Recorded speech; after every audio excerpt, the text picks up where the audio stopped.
Hello students, class 8 social science history के lesson number 1 when where and how के second part में आपका स्वागत है। बच्चों, आज हम फर्स्ट पार्ट से आगे का लेसन पढ़ेंगे। The time frame in history changes with the focus of study.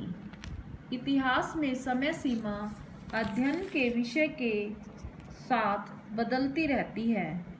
If our focus of study changes, a new set of dates become important.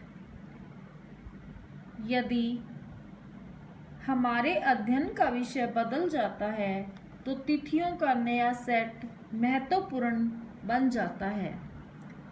For example, the British historians focused on the role of each governor general in India, their activities, policies and achievements.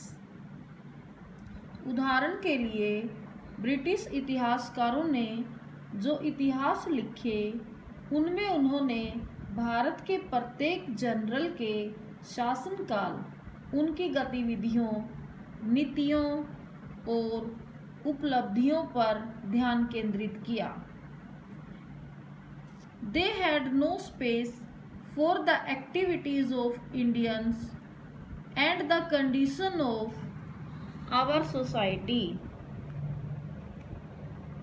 भारतीयों की गतिविधियों और हमारे समाज की परिस्थितियों के लिए उनके पास कोई स्थान नहीं था। So we need another format for the study of our history. इसलिए हमें अपने इतिहास के अध्ययन के लिए किसी दूसरे खाके की ज़रूरत है। In the 19th century, many British historians like James Mill, who wrote a history of British India in 1857, were very critical of Indian culture. 19वीं सदी में जेम्स मिल जैसे कई ब्रिटिश इतिहासकार, जिन्होंने 1817 में ए हिस्ट्री ऑफ ब्रिटिश इंडिया नामक पुस्तक लिखी, भारतीय संस्कृति के बड़े आलोचक थे। James mill was a Scottish economist and political philosopher.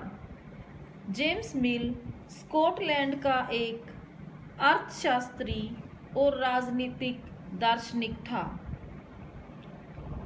He divided the history of India into these three periods: Hindu, Muslim and British. उसने भारत के इतिहास को इन तीन कालखंडों में बांटा: हिंदू, मुस्लिम और ब्रिटिश।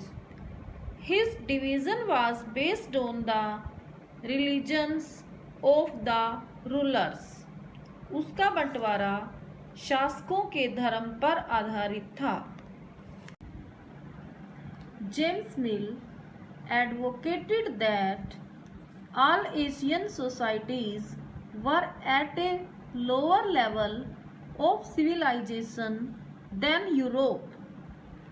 जेम्स मिल ने इस बात की वकालत की कि सारे एशियन समाज सभ्यता के मामले में यूरोप से निचले स्तर पर थे।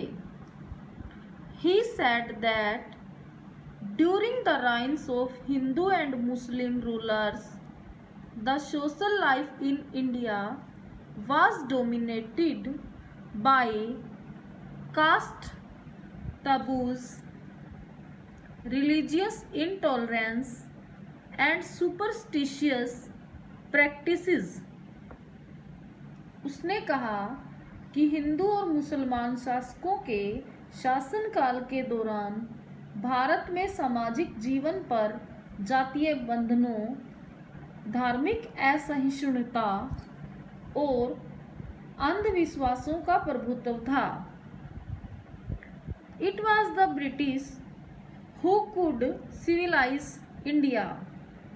केवल अंग्रेज थे जो भारत को सभ्य बना सकते थे। He thought that India was not capable of progress without British help। उसका मानना था कि अंग्रेजों की मदद के बिना हिंदुस्तान प्रगति नहीं कर सकता।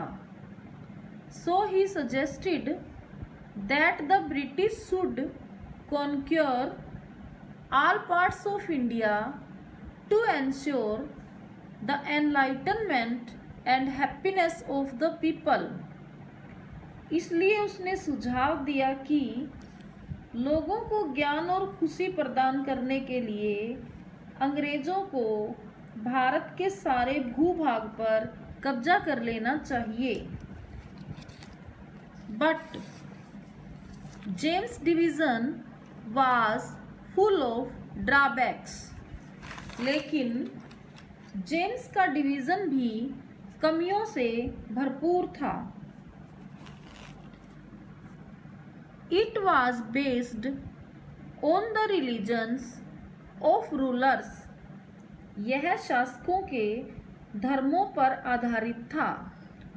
So it ignored the significant historical developments in the society, economy और कल्चर। इसलिए इसने समाज, अर्थव्यवस्था और संस्कृति में महत्वपूर्ण ऐतिहासिक विकास को अनदेखा किया। Even rulers in ancient India did not share the same faith. यहाँ तक कि प्राचीन भारत में शासक भी एक जैसे मत में विश्वास नहीं करते थे। This division also ignored the rich diversity of the subcontinent. इस विभाजन ने उपमहाद्वीप की विविधता को भी अनदेखा किया। In order to get a clear picture of the important changes in history, historians generally divide the past into 3 periods। इतिहास में महत्वपूर्ण बदलावों की स्पष्ट तस्वीर प्राप्त करने के लिए इतिहासकार आमतौर पर इतिहास को 3 कालों में बांटते हैं। These are the ancient period, the medieval period and the modern period। ये हैं प्राचीन काल, मध्यकाल और आधुनिक काल।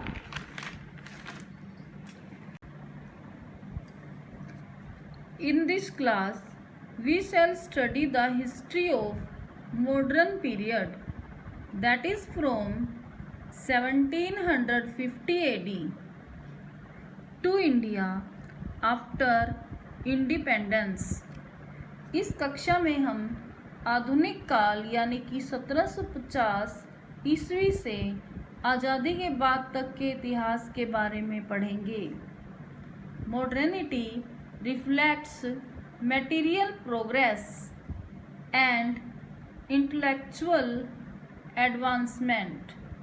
आधुनिकता वस्तुओं के विकास और भौतिक विकास को दर्शाती है। It is associated with the growth of all the forces of modernity, science, reason, equality, democracy and liberty.